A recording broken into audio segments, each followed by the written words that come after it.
I tried the iPhone 17 Pro Max and the difference are exactly what might make you want it.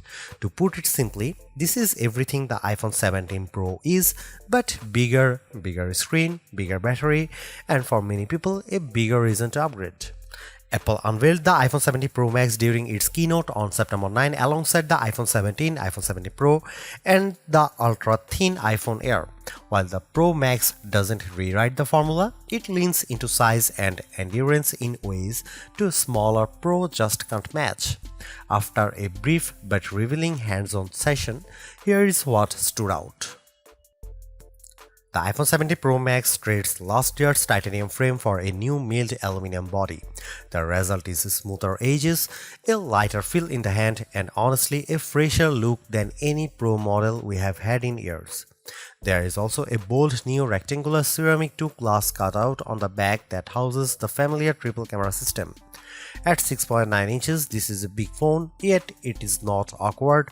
I found it surprisingly comfortable to hold, especially thanks to the softened lines. Yes, it is slightly heavier than before, but not in a way that drags it down. For large-handed users, this is the Pro iPhone you have been waiting for. Color options are pared down to 3: silver, deep blue, and cosmic orange. The last one really pops, and it is refreshing to see Apple finally get playful with Pro finishes. If you love big screens, this is your playground. The 6.9-inch Super Retina XDR OLED is bright, fluid, and gorgeous. Apple promises a peak brightness of 3000 nits outdoors, so I didn't get it to test it under direct sunlight. As always, ProMotion delivers the buttery 1Hz to 120Hz adaptive refresh rate, and gaming looked silky smooth during my short demo. Simply put, this is the best iPhone screen ever, only bigger. On the back, the three cameras finally feel like equals.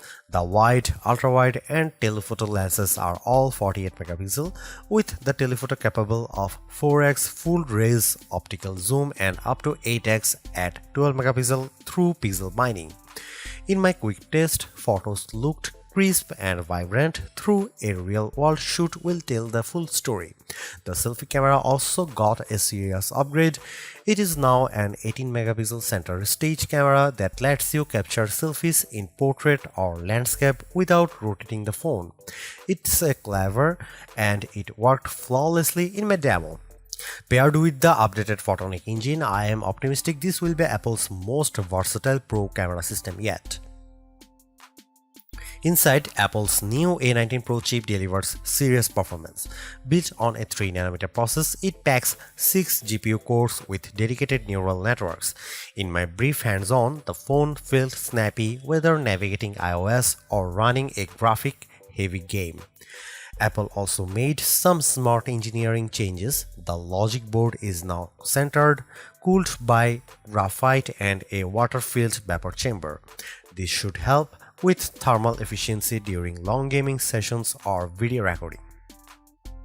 Here is the real reason to consider the iPhone 17 Pro Max: battery life. Apple claims up to 39 hours of video playback, a huge step up from the 33 hours on the iPhone 17 Pro. If that figure holds in real-world use, this could be the longest lasting iPhone yet. For heavy users, that's a game changer. The iPhone 17 Pro Max starts at $1,199 for 256 GB storage, same as last year. Pre-orders are live now, with full availability starting September 19. The iPhone 17 Pro Max isn't trying to surprise you, instead it's giving you exactly what Max buyers want: the biggest, longest lasting iPhone experience. From its 6.9-inch OLED display to nearly 40 hours of promised battery life, this is Apple's ultimate Pro phone. If you want the power of the iPhone 17 Pro but need more endurance and a display that demands attention, the iPhone 17 Pro Max is the one to get. For me, the early signs point to Apple's best big phone yet.